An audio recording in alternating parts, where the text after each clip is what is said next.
A $500 million deal was about to destroy everything David Lancaster built, and he had no idea. Behind the offer stood Charles Redgrave, a polished investor with a hidden agenda, and David's own CFO, secretly working against him. But a quiet warning from someone no one expected changed the course of the company's future. And what happened next? Let's just say the truth came out and justice hit harder than anyone saw coming. David Lancaster wasn't just a CEO, he was a symbol. He had the resume Wall Street worshipped: Harvard MBA, 2 Fortune 500 turnarounds, and a vision for the future written in machine code and moonshot ideas. When he spoke, people leaned in. When he moved, industry shifted. And today, Halcyon Tech, his crown jewel, was on the verge of a historic exit. The conference room on the 58th floor gleamed with understated luxury. Floor-to-ceiling windows opened onto the Manhattan skyline. Crystal glasses shimmered with early champagne, untouched. The legal team murmured in the background, aligning folders, ticking off clauses. The clock read 10:02 a.m. Across from David sat Charles Redgrave, founder of Virion Capital, a man as polished as the Italian leather shoes he wore. Silver hair, perfectly combed, tailored navy suit, and that practiced smile, the kind that lingered a moment too long. He was old money with new ambitions, and he had pitched this deal as more than a buyout. It was legacy, global dominance, an empire built together. David leaned back in his chair, pen in hand, scanning the final page of the acquisition agreement. $500 million. The number echoed in his head. Enough to make everyone at the table richer than they already were.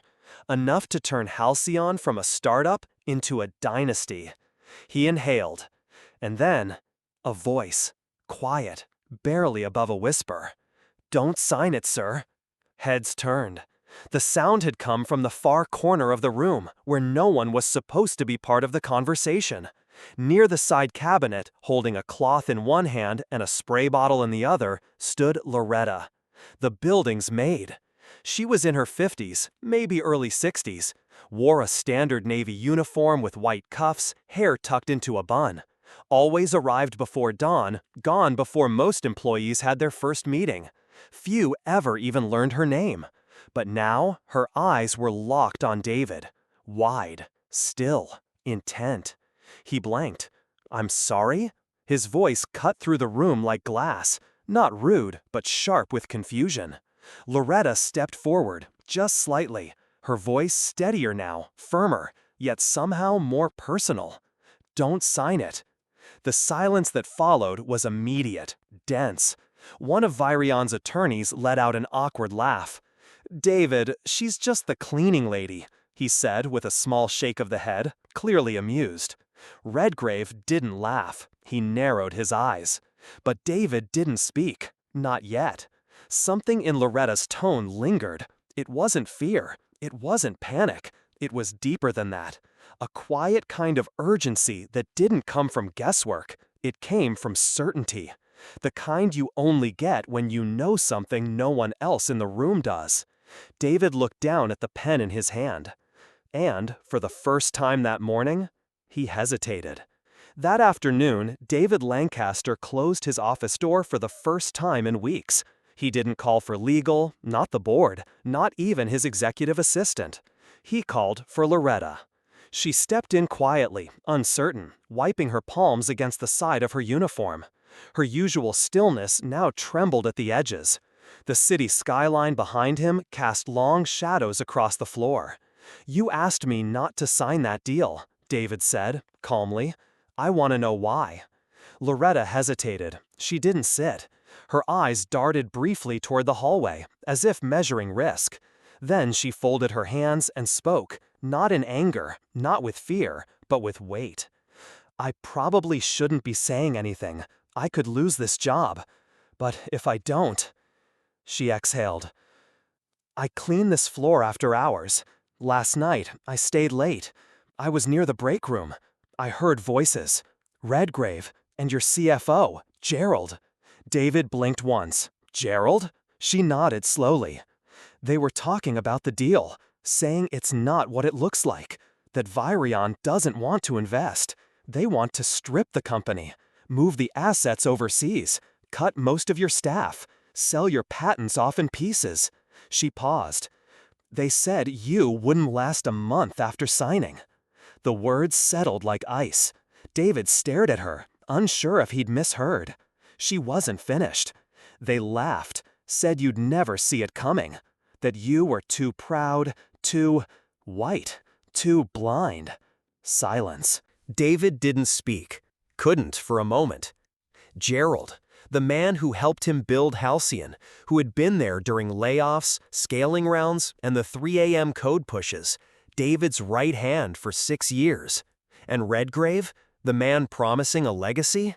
He wanted to believe it wasn't true, that this was all some misinterpretation, misheard words, twisted in the dark. But something inside him, something quiet and primal, shifted. Still, he asked, because he had to. Why are you telling me this? Loretta didn't blink. Because I've seen men like Redgrave before, she said, smile at you while holding a dagger behind their back. My father trusted a man like that, signed a deal that ruined our family. He lost his job, his house, everything, and no one warned him. She looked up, steadier now. I won't watch that happen again. David leaned back in his chair. The silence that followed wasn't cold, it was surgical. A precise moment of rupture, the kind that splits one life from the next. That night, David didn't sleep. He didn't call Gerald, didn't confront anyone directly. Instead, he called a team he trusted, not from within Halcyon, but private, silent, off the books. He gave them one order: find out what Virion really is. The report came back at 4:38 a.m. It wasn't just a risk, it was a setup.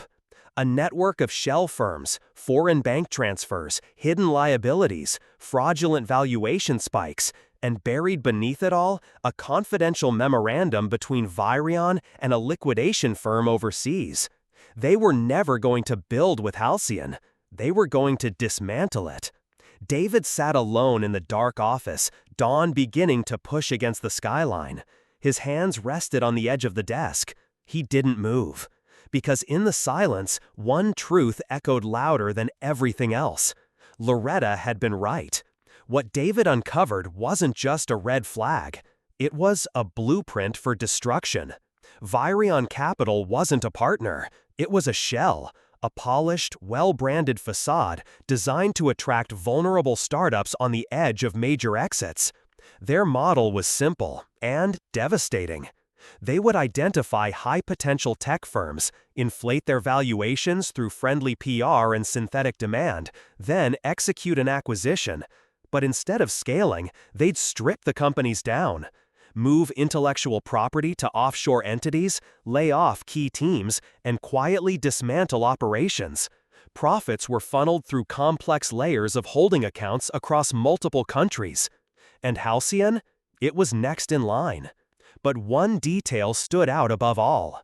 6 months earlier, Gerald Hastings, Halcyon's CFO, David's closest advisor, had received a private transfer, $12 million in cryptocurrency, routed through an anonymous wallet tied to a Virion intermediary fund.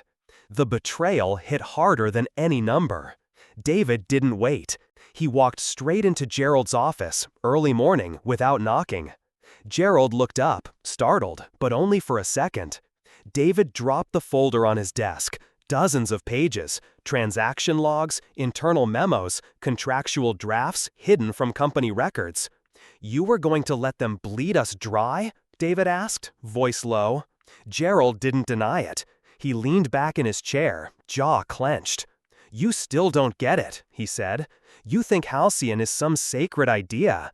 It was a business, David. You built it too fast, stretched too thin.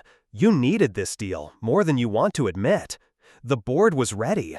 Redgrave just had the guts to move first." David's hands tightened at his sides. "And you?" he asked quietly. "What did you need?" Gerald didn't answer. He didn't have to. David stepped back. "You're done," he said, effective immediately. 10 minutes later, building security walked Gerald out the front doors. No shouting, no resistance, just silence, and a closing elevator. Then David made 2 calls. First, to the board. Second, to the Securities and Exchange Commission. He didn't soften the facts. He didn't spin the story. He exposed everything. The days that followed sent ripples through Silicon Valley. Virian's other acquisitions were flagged, investigations opened. Quiet founders from smaller firms came forward with similar stories. One by one, the dominoes began to fall. And in the center of it all was Halcyon, the company that didn't go quietly. Because its CEO listened to the one voice no one else heard. And now, the storm had begun. The auditorium was filled, not with celebration, but with something sharper, expectation. Reporters lined the back wall. Cameras stood ready. Halcyon employees, investors, and board members filled the seats, all wondering the same thing. What now? This was the morning the acquisition was supposed to be announced. $500 million, champagne, smiles, a handshake with history. Instead, David Lancaster stepped up to the podium in a simple black sweater. No tie, no pretense, just presence. The room quieted the moment he looked up. His voice was clear, controlled, but each word carried the weight of the week that had passed. Halcyon was nearly sold to a predator wearing a partner's face, a deal that would have dismantled everything we built, our technology, our people, our purpose. He paused. And it didn't happen, because someone this company didn't see, did. All eyes followed as he slowly turned toward the back of the room. Loretta stood by the exit doors, exactly where she always stood, quiet, still, unnoticed. But not today. She's the reason Halcyon still stands, David said. Gasps rippled through the crowd, flashbulbs went off. Even the board, seasoned, skeptical, silent until now, sat stunned. David stepped down from the podium, walked past executives, past managers, past titles, and stopped in front of her. "I can't thank you enough," he said softly, but loud enough for the room to hear. "You saw what none of us did, and you spoke up when it counted." He extended his hand. "I want you on the team, not on the sidelines. Starting today, you're no longer cleaning floors. You're head of ethics oversight. If there's anyone I trust to keep this company honest, it's you." Loretta didn't move at first. Then her eyes filled, not with shock, but with quiet understanding. She shook his hand. The room erupted. Not a cheer of noise, but a wave of standing, clapping, not for a business victory, but a moral one. 2 weeks later, Charles Redgrave was taken into custody after a federal investigation confirmed Halcyon's report.